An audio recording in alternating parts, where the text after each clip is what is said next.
It's BvG. You're recording. All right, let me put my phone here on silent. You silenced me already? We just got going. No more, Scott, no more. I just want you here to listen. I'm going to learn you up something good. You ready? Yeah, let's go ahead and jump in there. It's going to be a messy one. I like it. Folks, welcome back to episode 2 of BvG. Oh my god, we're doing another one. I can't believe we're actually making good on our efforts and our promises, Scott. It's insane that we would even try again. It really is. They called me a madman. They said it couldn't have been done, but we are here to prove people wrong. And I'm in love with this episode's particular topic, which we'll get to in a moment. It's one that you told me over the phone. I was like, oh yes, we're doing this one. Absolutely. Oh yeah, I'm glad you enjoyed the idea. I knew of all people you would definitely dig into it. I think folks who enjoy my kind of content, they'll enjoy this particular episode. But before we get into the debate for this episode, Scott, how are you? How goes things in the realm of Scotland? Good. I am stuck in my little COVID cave, but we're doing all right. Cave. Is that a hashtag on Instagram, COVID cave? If it isn't, it will be now because I'm super cool and I make up things like that. COVID cave. I like that. Hashtag COVID cave. No, we're doing great over here. We went on a walk earlier today. Because I don't know what you're looking at, but since we are in separate areas, thank you, Corona, and not with the lime.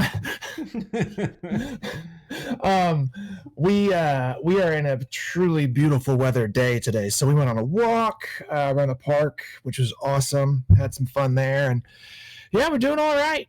I honestly am like. My job has been on standby for a little bit, so I've just been on like a 10-day vacation, and I'm wrapping that up before I have to go back to work. So, frankly, I've been kind of loving it in the worst possible way, I think. It's like a double-edged sword where it's like you get to stay home, stay with the family, go enjoy these nice sunny spring days, and then it's like, oh yeah, that's right. The world's on fire. The world's on fire. How about yours? There you go. You got a little Smash Mouth in there.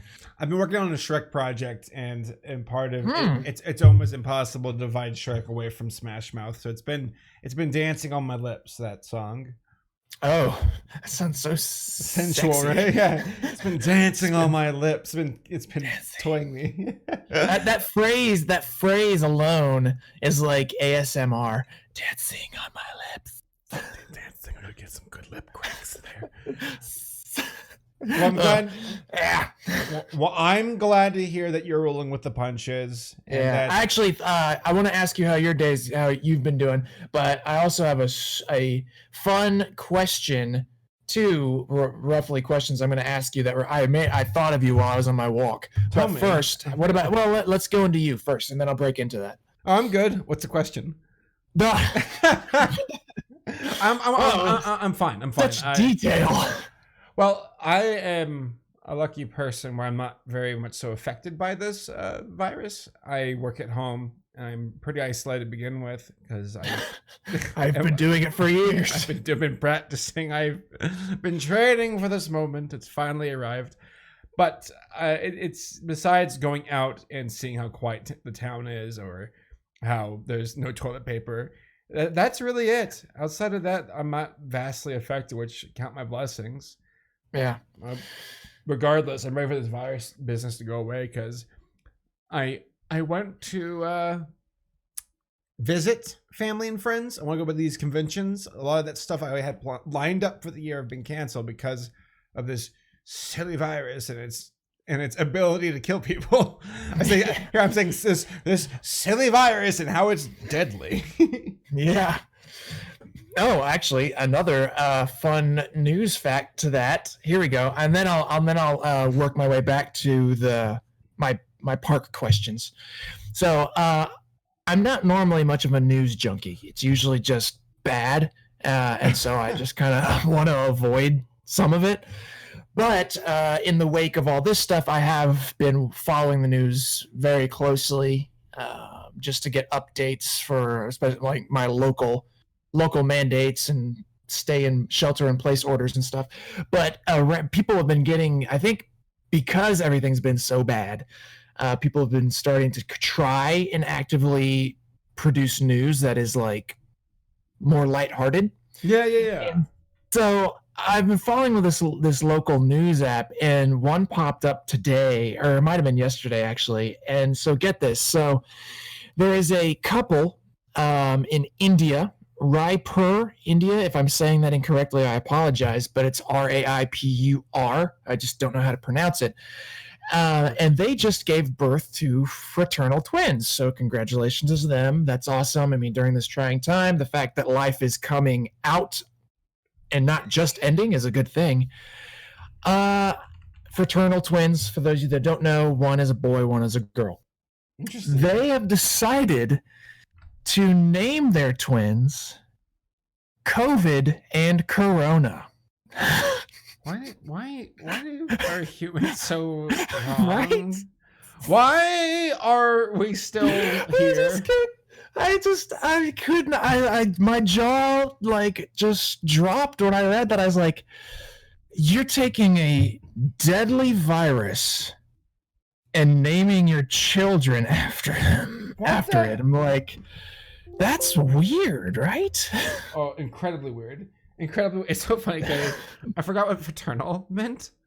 Okay. So I looked up I'm glad I got you in there. I looked up on Google, and there's a post below it because they'll show related things, and it's one of it was actors who have twins, and I had no idea, but apparently Napoleon Dynamite's actor John Heder has an identical twin. So that means whenever I do become a billionaire someday, I can hire 2 Napoleon Dynamites to follow me around.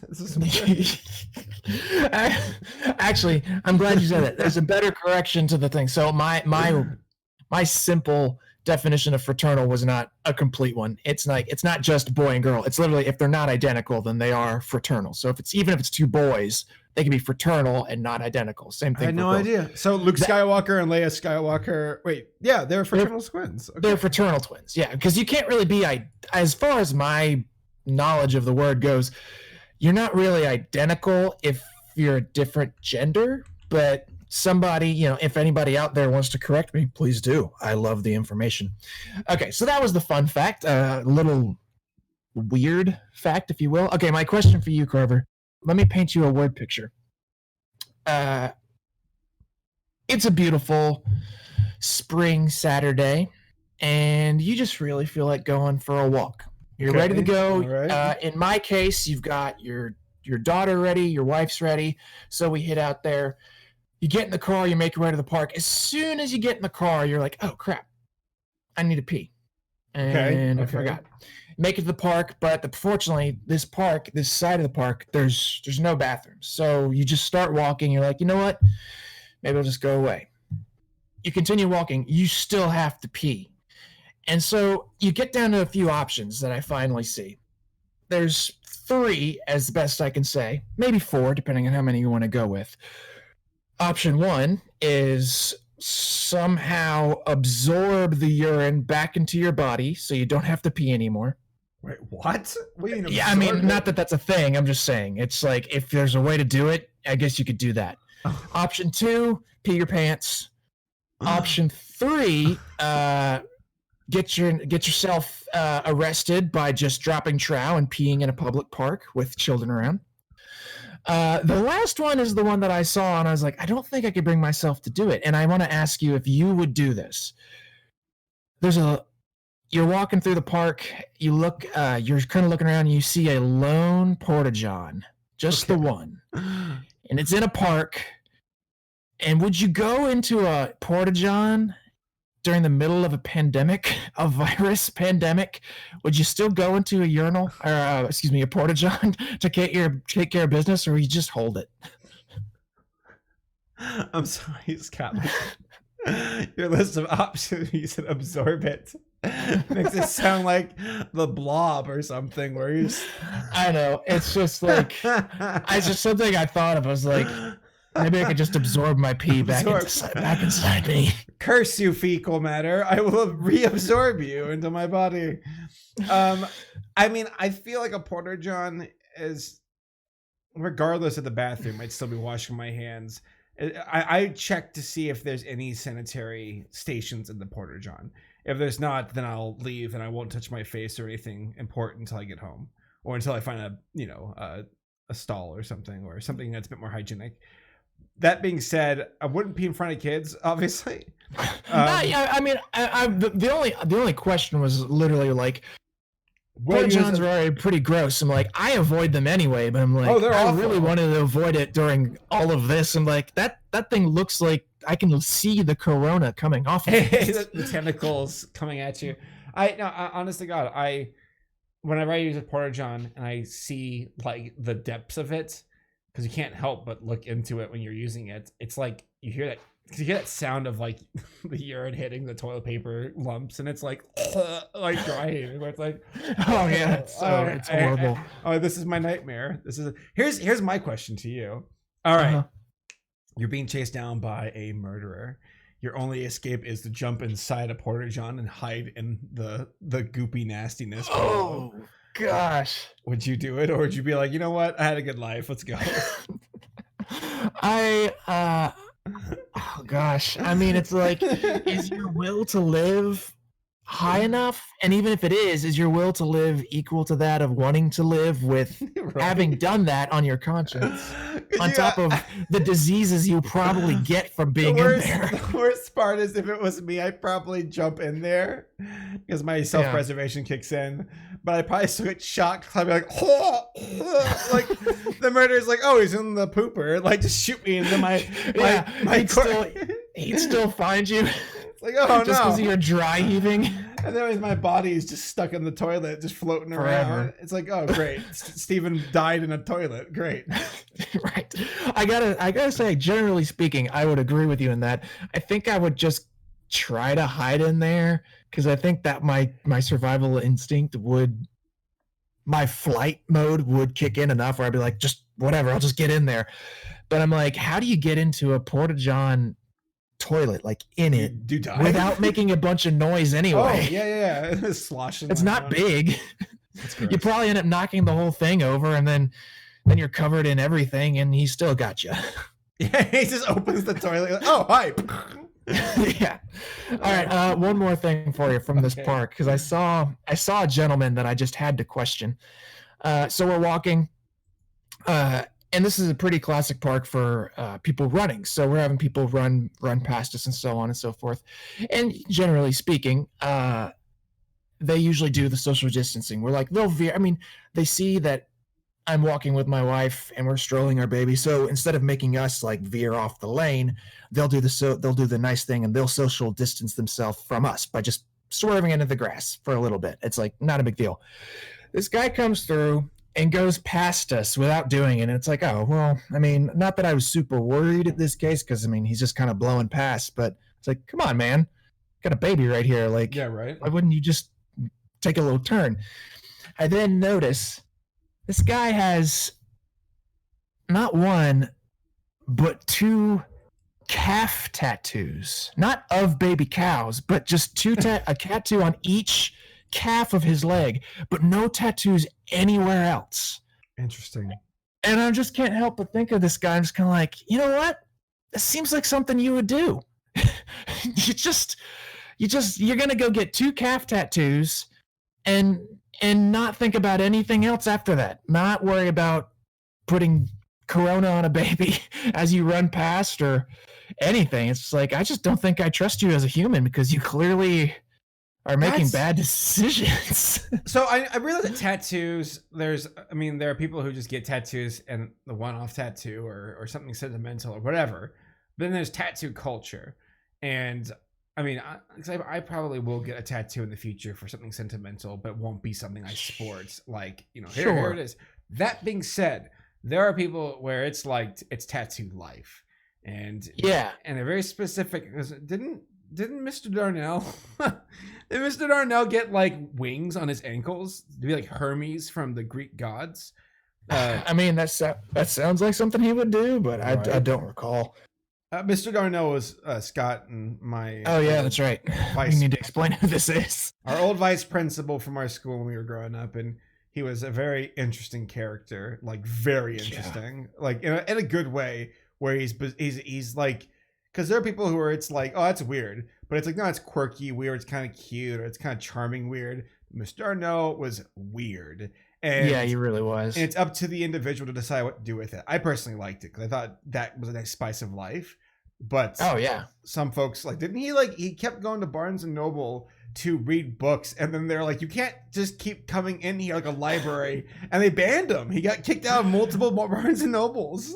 Oh my gosh, I don't think I ever heard that story. Yeah, I totally believe it. It's so odd because I remember seeing a handful of old high school people like Mr. Arnell. I saw him at Starbucks when I worked there.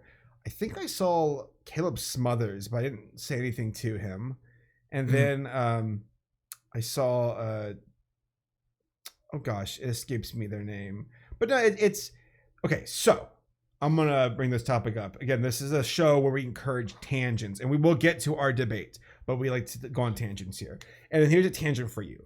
It's the entire idea of nostalgia in the sense of you are obligated to acknowledge and embrace previous chapters of your life. One being, and the big one actually, is your high school years, specifically graduation parties, or I'm sorry, high school reunions. We never had that, and I'm glad we never did, because I feel like there's a certain, again, lens to it all where it's like you look back on it like, oh, those are the good old days, and it's like you say that because it's from a different time, and you're so, I guess, distant from it that you forget about the bad times that were with it. Yeah. I guess what I'm getting at is I personally find high school reunions to be incredibly overrated, and they serve almost no purpose besides bragging rights. And oh yeah, totally. That's I want to see what you thought about that. No, I would like to say I could start a lively debate with you, but no, I totally agree. I'm extremely glad that we did not have one, and we basically set this in motion to not have one our senior year by electing a senior class president who was a sweet guy and a good friend at the time, but we knew he wasn't going to do anything. No. So even back in our senior year of high school, we're like, yeah, we definitely don't want to see any of you guys again. Well, audience, just so you all know, Scott and I went to a small Christian private school. Our graduating class was, I think, 18 people? It was incredible. I think 20 max. 20 absolute max. On the high end 20, which to most public schools are like, what? Like, that's not even a classroom. And it was like a game of Survivor, like the TV show, where it's like who's left on the island here at the end. And we lost some good soldiers along the way. I say that not saying it was anything dark, but they just dropped out or they were kicked out. And stories upon stories for that. But yes, our class, as a joke, elected one of the most incompetent people to be our class president. As Scott said, a very nice guy, and we haven't talked to him in a long time, but a friend.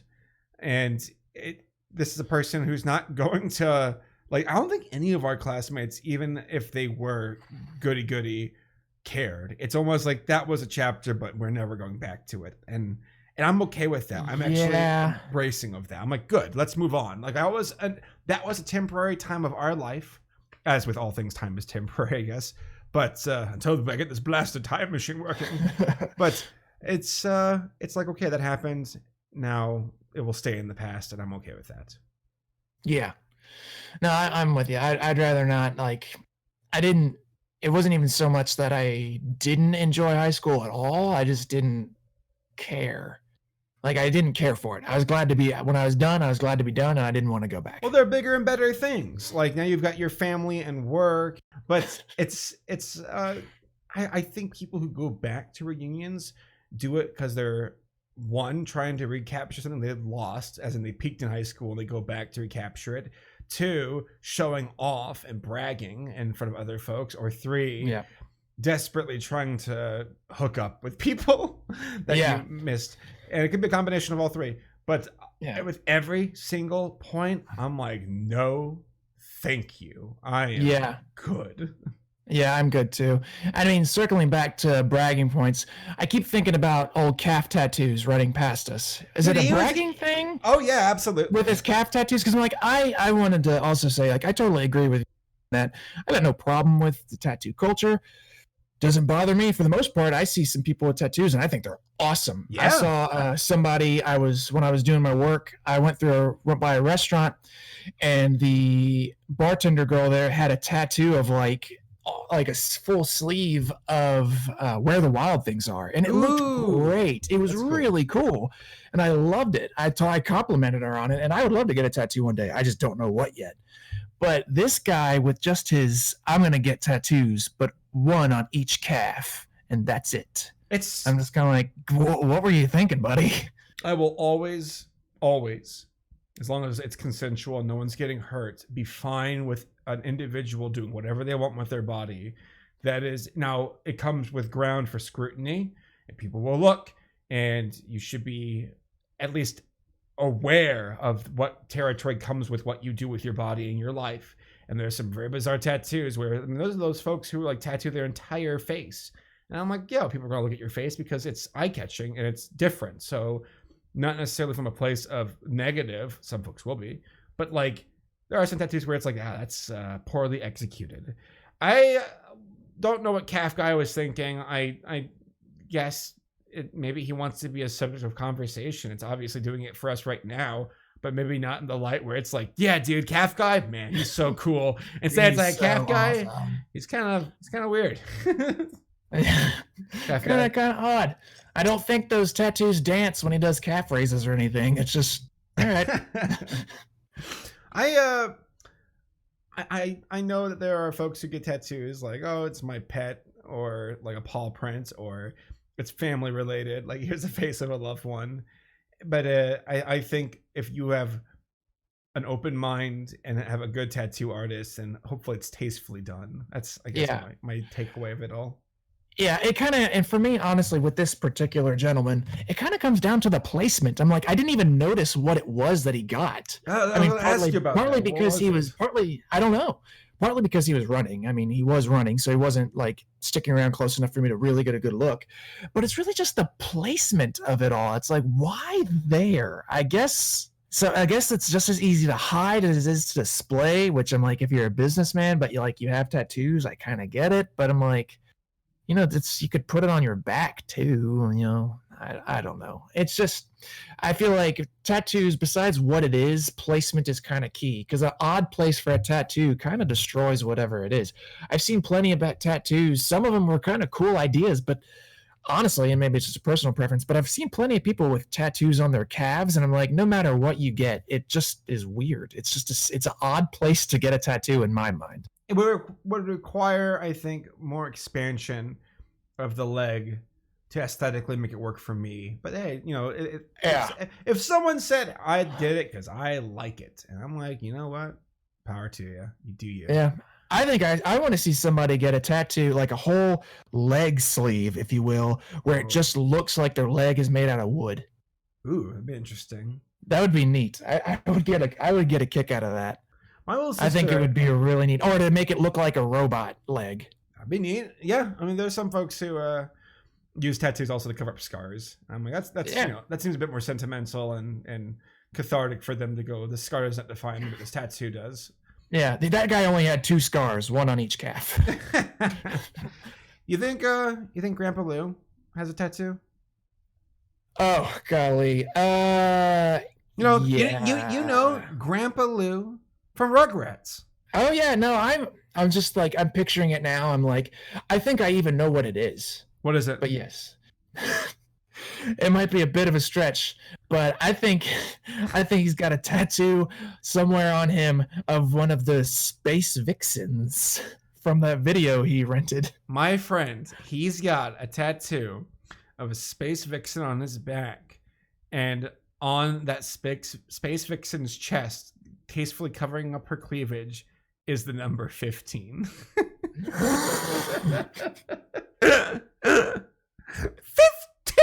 miles in the snow, uphill both ways. Grandpa Lou, according to him, has one of the most difficult childhoods in recorded history. Yep. Ladies and gentlemen. No, Scott, I think you should reveal to the audience. They probably will tell from the title of the video and the thumbnail. But tonight, this episode's versus Who Is It? Tonight, we are considering who would win in a fight. Grandpa Lou from Rugrats or Grandpa Phil from Hey Arnold. And right now, I'm going to mix it up. Scott, you did not see this coming, but I'm doing this to you right now. No. I'm flipping a quarter. None of us know who we're backing up. So I'm going to flip a quarter and you call heads. Heads is Grandpa Lou. Tails is Steely Phil from Hey Arnold. So Grandpa Phil. All right, ready? Yeah, go ahead. All right, call it. Heads. I'm going heads right away. Yep, you get Grandpa Lou. Yes. All right, I get Steely Phil. Oh man, I mean, this is going to be completely off of pure memory. No research about this now. Same. No idea. We knew we were going to do it, but we did not prepare at all. I didn't know what we were going to do. Oh gosh, this is going to be interesting. This is going to be fun. I present the opening argument to you, Scott. So I would like you to explain who Grandpa Lou is, what show he's from, and what he's about, and why you think he would win a fight. And then you'll pass the ball off to me. Okay. So Grandpa Lou, the beloved grandpa from that amazing 90s to early 2000s. He was still in there.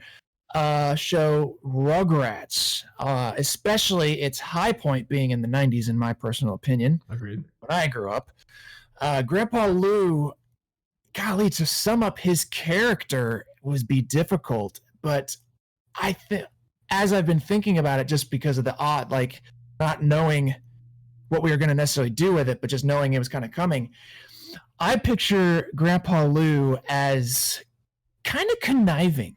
Like I think he's smart, and I think that's why he wants you to think about how bad his childhood is, which is obviously, a lie, or rather, just call it what it is, an exaggeration. But I'm like, I think, he wants you to think he's exceptionally tough. He grew up in the school of hard knocks. And I'm not saying he isn't, but I'm just like, I think beyond all that is that he's smart enough to know who he is but what he wants to represent. And so I would consider him, he's a schemer. Like he considers his angles, which makes him dangerous in my mind. So I'm like, one-on-one fight, I would picture him coming out on top because he'll be dirty. I think he would fight very dirty. It's this guy who rented a porno while he was watching his grandkids. Yeah. It's like, you can't stop that kind of power. It's impossible. You can't. It's like, that guy's got some balls. And I was afraid that old Tommy Pickles may have seen him once or twice. Oh no. Poor kid. But I mean, I think he would probably fight dirty. I think that would make him very dangerous. I'm not gonna lie. I mean, again, like I said, he was a bit of a schemer. His wife died. I don't recall exactly when, but I mean, for the best I can remember, I think he had to raise. That must have been it. That must have been it. She didn't cook the potatoes right. No, but like I think 15 minutes. As I recall, like he raised his two sons, which would be pretty difficult. Like, like I said, like they don't really ever comment when or how long his wife had been passed. Like if it had been like the sons were adults or not. But like, I picture him kind of maybe having to do it kind of like on his own. So I'm like, he's clearly a tough guy who doesn't give up, which again is helpful in this regard. A dangerous guy with a dangerous mind who is relentless and doesn't mind what you think about him, apparently. I will pause you for a moment to say Go ahead. I entered in Grandpa Lou Pickles just to see what would show up. Okay. And what showed up was a TikTok. It said, because the autofill on Google said, Grandpa Lou TikTok. And I'm like, what? And there's a guy with the handle of Grandpa Lou Pickles on TikTok. Though he's going by the name of Ronald Williams, though.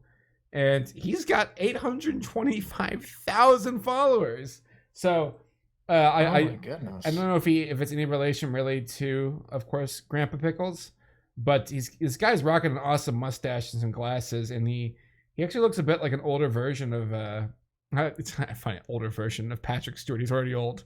It's like Patrick Stewart a bit with a mustache and a bit more wrinkly. So I just googled the same thing, and I'm looking at him. I'm like, yeah. You see the Patrick Stewart? I think it's the eyes and a bit of the nose. Let me click on the TikTok one especially a second. How about that? Yeah, he does. He looks like, wow, he's got some really intense blue eyes. All right, I'm gonna read something real fast to the audience just about Lou Pickles, Grandpa Lou Pickles, because it might give us a bit more insight here. Louis Calhern, Grandpa Lou Pickles. Oh my God. Born November 8th, 1915. He was born during World War I. Yeah, there you go. Yeah. Oh my gosh. When did he have the kids? I don't know. I'm just seeing what he's done for a living here. I know as they're describing, he's a cantankerous old geezer at the same time, but he's also at the same time of being charismatic and loving and caring. Because occupation, he was a soldier in the war. The war, which I don't know which one, but he was in it. Says he came out with a gun, just blasting those Germans. Well, if he was born in 1915, then he fought in World War II. So yeah, more than likely. He fought in World War II. Oh, that's wonderful. Man, he's crazy. All right, word. Well, is there anything else you want to say about Grandpa Lou Pickles before you pass things off to me? Oh, man, I'm looking at the wiki page right now just to find some more stuff. I'm like, power skills. Yeah, man. I like power levels. No, I mean, I think what I've said, I'm like, knowing that he was a soldier was just adding to the dangerous part of him. Like they said it, they called him cantankerous, and I think that alludes to more of like a goofy, angry old man. But I think he's smarter and creepier than all that, which depending on how, like, I think it could work out well into his favor on a fight. So I lend it to you, good sir. I got you real fast before, because I do want to give props where props are due. Lou was a private first class during World War II and probably fought in the Pacific against the Japanese, according to the Wikipedia. It is said by Didi that he was present at the Battle of Pearl Harbor, but apparently slept through the entire thing. Though he defensively added that he sounded the alarm as soon as he could. Grandpa Lou's got blood on his hands. Yes, he does. All right. Gosh. Well, this will make for a fascinating divide. I will be defending Steely Phil, a.k.a. Grandpa from Hey Arnold. Hey Arnold, another Nickelodeon show that aired, I believe it caught a bit of the late 90s and endured into the early 2000s. We follow Arnold Shortman, which is officially his last name, actually. Arnold is a kid from an urban environment, kind of modeled after Seattle, according to the creator Craig Bartlett, and how it's just a kid growing up in the city with his friends and his family and his wacky assortment of roommates in a way, or neighbors, because he lives in a boarding house, which means it's like a giant apartment complex that has a bit more of a common area. The owners of the boarding house being Arnold's grandparents, who have raised him, because his parents, he was divided from them back when he was a kid. So Grandpa and Grandma Just a quick little tangent. Grandma is like the crazy, like hippie, eccentric wild card. She'll go off and be like, I'm gonna go free a sea turtle tonight. Don't wait up. Or I'm gonna go dance in a forest of tulips. She is completely unhinged in her brain, yet seems to know, like in her craziness, how to still have a line of logic of what she's confident enough to keep doing what she's doing. Grandpa is a bit more sane, but can be a bit off the rails in a few other particular ways, where when something matters to Grandpa, especially competition, it matters to him. There are days where he goes fishing. There are days where he's just eating, raspberries. Don't eat raspberries though. But Grandpa, when Arnold is like in a moment where it's like, I need someone to square up to help me defeat a person in a boat contest, sailing a boat or fishing or eating or whatever, he goes right to Arnold and he's like, Arnold, I have a fiery passion to defeat this old rival of mine. Grandpa, Steely Phil, is a fighter. He competes. He's in really great shape. There's an episode where they said Grandpa's like, oh, I am the oldest in my family. All men die at the age of, I believe it was 76 or something like that, or 86 or something like that, which was a complete miscalculation. And Arnold trying to prove to Grandpa that he's actually healthy, took him to the doctors. And the doctor's like, I've never seen a healthier man in my entire life. Like, Grandpa was running, he was punching, he was doing flips, he couldn't be stopped. He was incredibly powerful. And Grandpa at the end of the episode realizing, oh wait, I have my birthdays misaligned. I have 10 more years left. In reality, according to the doctor, Grandpa could make it easily past 100. So Steely Phil, on top of that, we've got Grandpa Lou in one corner who can, of course, walk 15 miles up a snowy mountain to get to school. You know, I'll give you props. That's right. Steely Phil here, and Grandpa Lou might have fought in the Pacific during World War II. Steely Phil was too busy fighting in mainland Europe against the Nazis. Steely Phil most likely was there as a paratrooper or on the D-Day landings. He was too busy making his way through the French countryside, hooking up with honeys. Probably has got a couple. I'm serious. That is canonic. No, Scott, that is canonically true. Oh, I believe it. I'm sure some more uncles out there. Arnold's got some uncles he doesn't know about. He's got some uncles out there. Steely Phil, there's actually a scene where he's in the barn sleeping, and a French woman is like, Monsieur Steely Phil, I am so lonely. And like, to which they were like, all right, we're done with this part of the story. But yeah, Phil got around. He got around. Yes, he did. When war is happening, you gotta take your love when you can. But let it be known that Steely Phil gave Hitler a wedgie. Now, I don't know if that's true, because that might have been exaggerated. Yeah. But there was a thing about how Phil actually did some cooking, because he was a cook during the war, and he made food poisoning that basically took a bunch of Nazi platoon or squad or whatever out of action for the Allies to swoop on in and move through to Berlin. So Wait a minute. Hang on. Did he? I thought I remember that differently. I'll let you keep going, but I'm going to contest. All right, if you got a counterpoint, I'm ready for it. But just know that Steely Phil, World War II, Nazi destroyer, lover of woman, excellent health, boxing champion, as far as not champion, but he can box, because he was boxing that one episode where he's punching a bag and just owning it. I think Steely Phil, unlike Grandpa Lou, is in an incredible health and could probably take on, 18-year-old bodybuilder, a gorilla, maybe even a gorilla, Scott, maybe a bodybuilding gorilla. But that's where I will end my conversation, so we can begin our debates. All right, so what do you think? Okay, so the Nazi poisoning story, I remember that differently, and I will allow the fact that I could remember it incorrectly, but as I recall, it wasn't anything that he did to the food. It was like the Nazis ran up on him or something and stole all of their, whatever they called the spam type thing. Yeah. And it poisoned them. It wasn't, so I don't think we can give credit to Phil for like poisoning anything. I thought he was part of no. He did. just happened to get, like, they just got the spam and got sick from it. No, well, Steely Phil was clever because he's like, you can't eat this because it's for the Allies. Stay away from it, knowing that it was going to be food poison. And the Nazis were still like, we're going to eat it.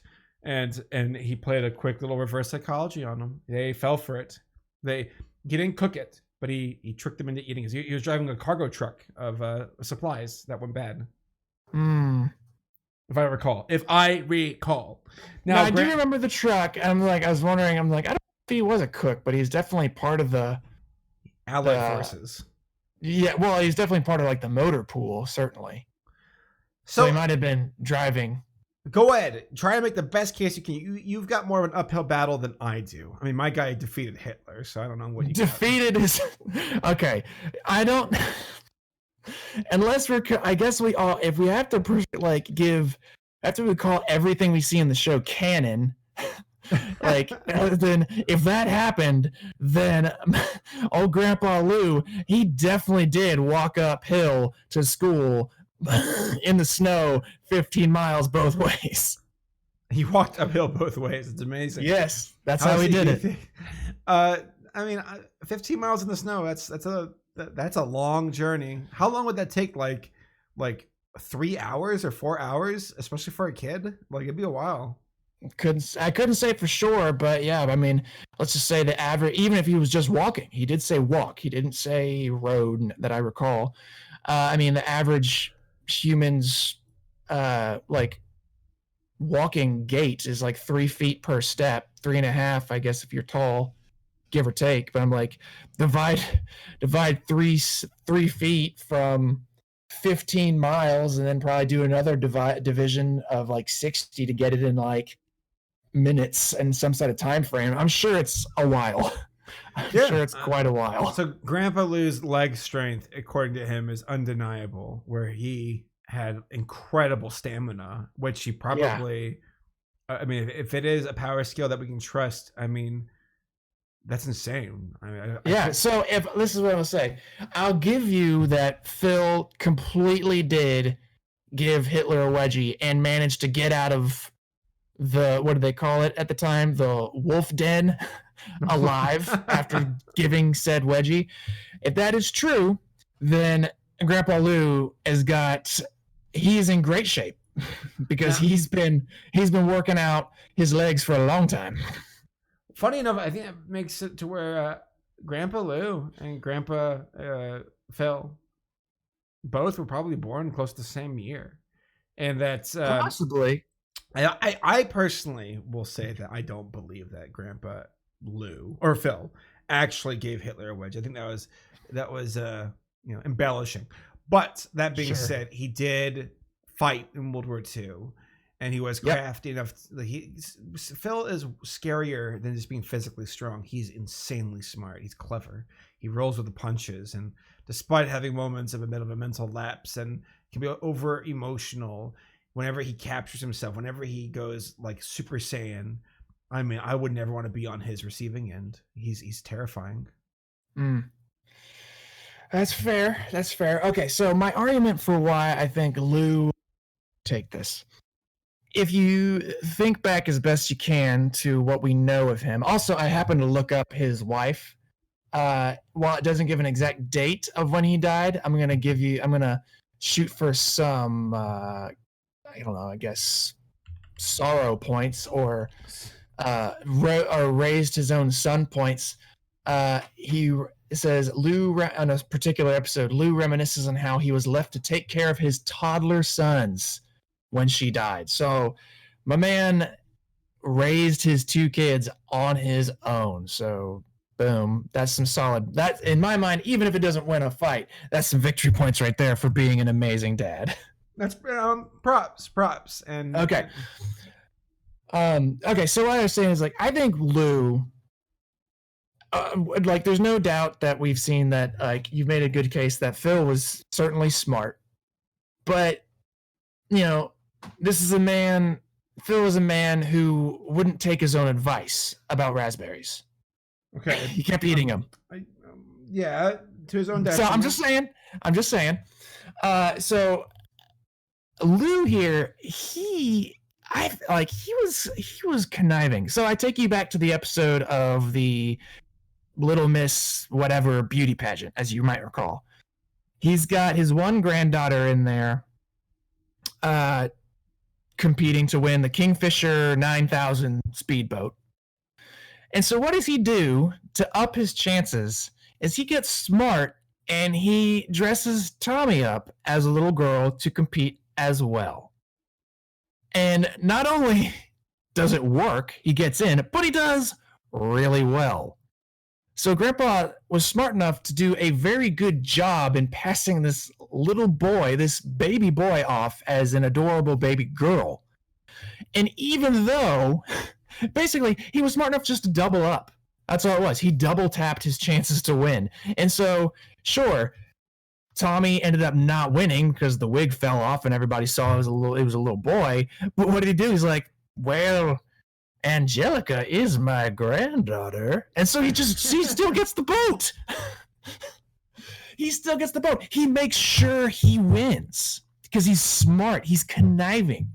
He didn't need to use strength in this, as I hope he wouldn't use strength to win in a beauty pageant with children. Yeah, right. But he's clearly smart. He thought through enough to be like, I need to double up on this, and I bet I can really win this thing. So he goes home in the boat. He's riding in the boat as it's driving down the highway as well, which I'm like, okay, you definitely got balls. And continuing on with that, it's like he just seems like he's gonna fight dirty, man. He would get in close to Phil. However hard it might be, he would get in close to Phil and he'd do some damage because this is a guy who's he's renting pornos while he's watching his grandkids. Like, I'm not going to say it's not weird, but the dude, he didn't care. He was doing it. He didn't care. This is a grandfather whose laziness has almost cost the lives of his grandson and the grandson's friends time and time again. How many Amber Alerts do I have to suffer through before this grandfather actually does his job and not fall asleep in the chair and let these kids escape? This man, it's no surprise that the Pearl Harbor attack happened. He slept through it. And that's not it's narcolepsy. It is a medical condition. I need medical records, my friend. If you're gonna, it's a medical condition. He can't help it. No. I need medical records. I refuse to believe your lies. Grandpa Lou is sleeping through World War II, and you know what? Sure, he's crashed. He did not sleep through World War II. He fought in the Pacific against the Japanese. He just accidentally slept through most of the Pearl Harbor attack. Okay, well, he's the one responsible for those battleships that sank, Grandpa Lou. If he can't defend his country, responsible? Did he drop the torpedoes? He could have stopped them. If he won't defend his country, then how could he defend himself? That's my entire question. Oh, no, that's not fair at all. He did defend his country. He fell asleep, and I mean, granted, shocking as it may be that you wouldn't wake up to bombs dropping and sirens going off. But that is neither here nor there because he did. Yes, it is here and there because he did serve, and the fighting in the Pacific was extremely difficult, mind you. Those were some of the worst theaters for a battle during World War II. The Japanese were horrible during World War II. It was they were very, very difficult. They were brilliant tacticians, and he survived. All right. You know what? We don't know that. We don't know what he did in the battles. Was he a foot soldier? I mean, I know he was a private, so I guess. Maybe. I said private first class, I recall. Yeah. PFC, okay. Man. He did some stuff. He did some things. He had some weight to throw around. So whether he was a Navy-based Marine landing at I want to say Guantanamo Bay, but that's wrong. Iwo Jima is what I was trying to come up with. Or he was or he was in the Navy serving as not a naval officer per se, because that's a private first class, but he could have been in any position on any of the frigates, what are the ones with the planes? aircraft carriers. What are the ones He that could have carry the been in aircraft? anything. He could have been in any part of that, and he did it. He served. Well, I want to say he served well, but he served. Okay, fine. But meanwhile, in the trenches of Europe, where the Nazis Driving around spam. That's what he was doing. I'm sorry, is it wrong to fight battles in creative ways? Because of Grandpa Phil and him being so clever and sharp and resourceful, this man helped clear the way for the Allied forces to then move on to the Battle of the Bulge, which was the last decisive real battle before the fall of Berlin, which brought around the end of World War II. Grandpa Phil saved millions of lives, millions. And he's too busy kissing up the French honeys and stomping on Nazis to care. Unlike Grandpa Lou, who's sleeping through stuff. So, well, hang on. Is it better to sleep through something or to just sleep around during something? You know what? If you're sleeping around and it's consensual and that's fine with me. It's not about whether or not the activity was consensual. I'm sure it was, because I'll give credit that Grandpa Phil is not a bad human being. But I will say this much. He was clearly using his time for other things. Spare time. Wait, it was nighttime. He was tired. He was falling asleep at the wheel. These French ladies, these French daughters who French daughters. They haven't seen a young man in so long. Phil saved their evening, Scott. And really? I think he. So during saving those French women's evenings, where did he save millions of people and Grandpa Lou somehow did not? Because Grandpa Phil stopped the Nazis and opened up a way for the Allied forces to move on to the Battle of the Bulge. And meanwhile, Grandpa's Bulge was also battling its own fight with the French. Yeah, which makes me wonder how he could be healthy after all those I'll tell sexual you this, encounters. I do not deny it for a second that Grandpa Lou and Phil would both giggle in a devious way when they're like, we're going to go watch ourselves a tape. Oh my gosh, yes.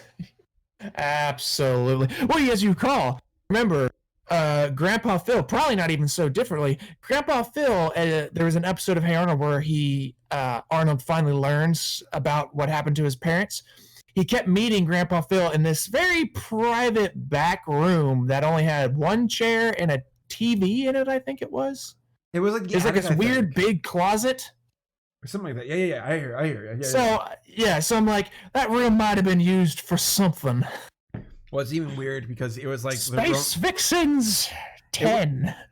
Space Vixens 9. Well, I'm going to cut to the chase. In a fight, I feel like Lou's not going to win. Now, and I'll throw my cards on the table here. Grandpa Phil is in better shape. They at least addressed it in the show, saying he's healthy. He's got his stamina. He's got his strength. He can, run around and do boxing. And the doctor's like, he's one of the healthiest old men I've ever seen. He could probably make it to 100. Grandpa Phil canonically has his health. Now, I will acknowledge this, though. It sounded like Grandpa Phil did more semantic works, where it's like, we need you to drive and transport, not on the front lines fighting, but you're contributing in other ways. So he wasn't necessarily a textbook soldier. Sounded like Grandpa Lou was. So that means the fight boils down to, in my mind, correct me if I'm wrong, or add to it if you want or not, it sounds like it's an old soldier whose health is a bit on the down, that's on the downfall, like, because Grandpa could be. That seems like speculation to me. We may not have an actual canonical confirmation of, wow, he's so healthy, but he walked 15 miles both ways, and that stamina might stick with them. So we got ourselves a Grandpa Lou who at least had some kind of soldier training in World War II versus Grandpa Phil, who is healthy and probably can bring it to a fight. But I can't think if Grandpa Phil actually ever fought in the show for real. I think he squared up, but he never actually fought. But he also might not have the training to follow it up, like killing. Right. Well, I will say this much. The fact that he was in the military, driver or not, to your point, he would have had some level of training because he would have gone into boot camp. Okay. Then maybe he's got some. I'm gonna give you that because you didn't seem like you were thinking about that. So I'm gonna give you that. He would have had some training. It would have been more of a lack of actual combat experience that would have left him wanting in any way. Interesting. All right, I appreciate that note. Well, I will give the floor to you to make your. I want to do this. Let's do a final argument for both. Because we're getting close to the hour. We have 5 minutes left. Let's close. Golly, that was a fast hour. Yes, it went by fast. I got a quick little tail-end question for you before we're done. Oh yeah. So I'll try and summarize it quickly. All right, go for it. So why do you think Grandpa Lou would win? And both positives and negatives. Go. Okay, I believe Grandpa Lou truly would win, and again, I gotta stress his deviousness and what I would suspect. Granted, he does have training. He has private first class in the Navy training, so that means he can fight. Naval officers in particular a lot of them were trained up in boxing specifically. So he could have been able to box. That means he did have the technique. What am I thinking of here? He did have the technique. So put into a fight, he could recall old training pretty quickly. He did, being that he did fight in the Japanese. He definitely has some experience. We don't know whether or not it was on the ground or in a boat. Either way, he's lived a very long and incredible life where I think that toughens him up to a point of both a hardened mindset, which is why I find him to, like I showed through that one episode of the beauty pageant, he goes the extra mile to assure a victory. I think in a one-on-one fight, he would fall on some technique. It may not come through as well because we don't know exactly what kind of health he's in. We can only make an assumption that his 15 miles both ways uphill to school stuck with him for a long time. But I think he'd have something up his sleeve every time. He's going to watch a porno and he's going to go try and punch a guy in the face, and I think he's going to have, if anything, private first class is going to have a knife on him. So if he knows he's coming into a fight, he's going to probably have a knife on him, and he's going to get in close. But I gotta say, that's as stretching as I could. That's kind of where I lie. That's where I think he's got it. I think and I'm not saying it's to his credit that he's going to fight dirty, but I think that's what would happen. All right, fair. Because he's going to assure victory. Grandpa Phil is healthy. He's got a stamina. Don't forget, Grandpa Lou is like in his 80s, and I know that Grandpa Phil is as well. But canonically speaking, he is healthy. Grandpa Phil also has one of the best support classes ever. He's got Arnold. Now, I know Arnold would be like, oh, Grandpa, don't fight. But, like, still, Grandpa Phil would be like, Arnold, and you help me get into shape. And once he does get into shape, it's going to be a nightmare. Because, I mean, Arnold, when he's supporting somebody, it's like you're on the receiving end of someone who's like a guru who hones skills. Yes, Grandpa Lou fought in the war. He was probably a soldier or a sailor, and if he's coming to a fight, then I imagine his sons would be like, well, Grandpa, be strapped. Here's a knife. Versus I think Kakashka and Ernie and Mr. Wynn would be like, yes, take a knife, Phil, just in case. While Arnold would be saying no. Yeah. Actually, I think what would happen is, like, Ernie would be like, take a hammer. Kakashka would put a plastic fork in Grandpa's pocket.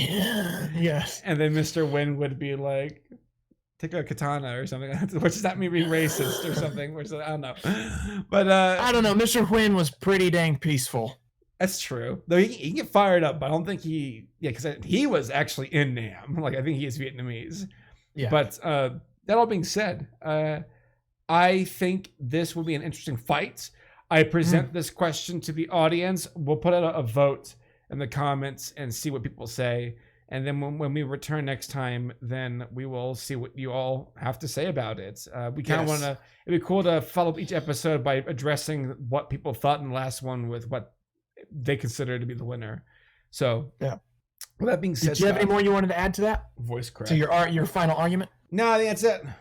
So he's got it. It's true. We know that he had his health.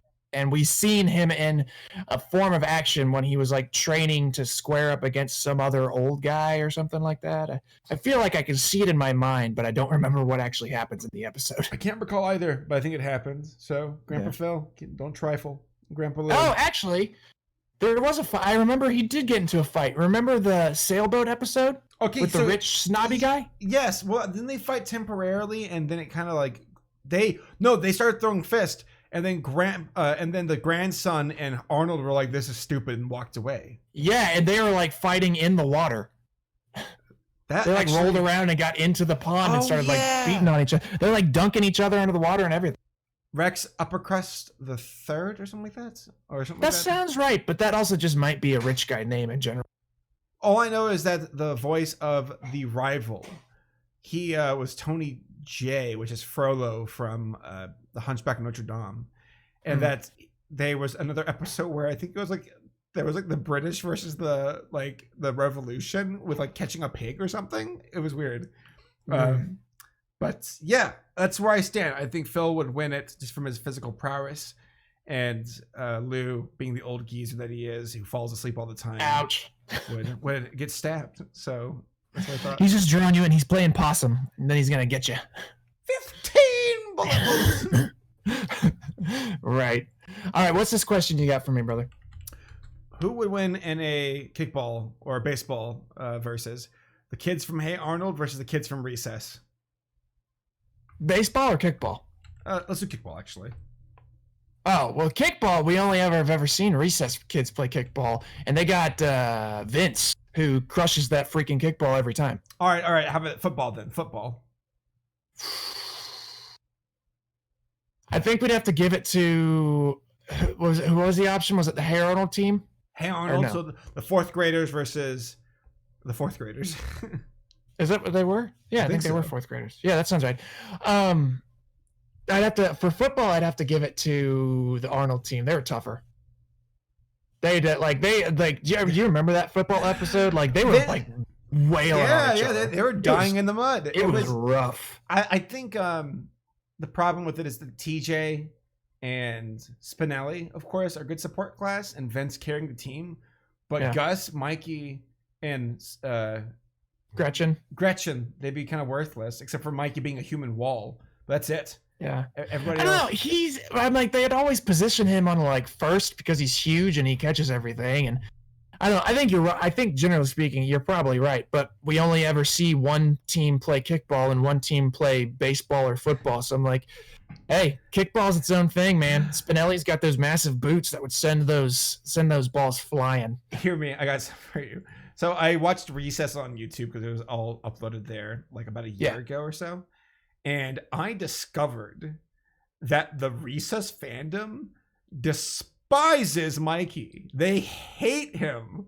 And really? I was surprised because comment after comment where folks were like, I just hate Mikey. I hate this character. He's the worst. And I started to understand that he can be a bit mindless and selfish. But the burning hatred. I'm like, oh my God, like Mikey can't catch a break. Like no one likes him. Everybody hates this guy. It was surprising. Golly. It was surprising. That is surprising. He's just a gentle giant poet laureate, and they hate him for it. A gentle giant who can sing, poet guy, and he's got like that deep swooning like black soul voice too. It was a great voice. Yeah, he was like a soul singer extraordinaire and Showtime. How do they hate him? I don't know. He just kind of became my favorite character. Maybe we can save that as a future. Oh no, the best character in that show is Miss Finster. I love Miss Finster. She is too much. Detweiler. Well, we'll close up this episode, ladies and gentlemen. Thanks for joining us. We'll be back again with episode 3. We have a bunch of topics to pick from. Again, we welcome open critique and feedback and questions and suggestions. Yeah, be sure to let us know what you want to hear, and we will put it on the list. We've just kind of been pulling stuff out of our own butts right now and coming up with everything we can, but our butts are only so big. They're running dry. Our butts are running dry. All right, folks. Thanks for joining us, and we'll see you all next time. We'll see you soon, guys. Thank you.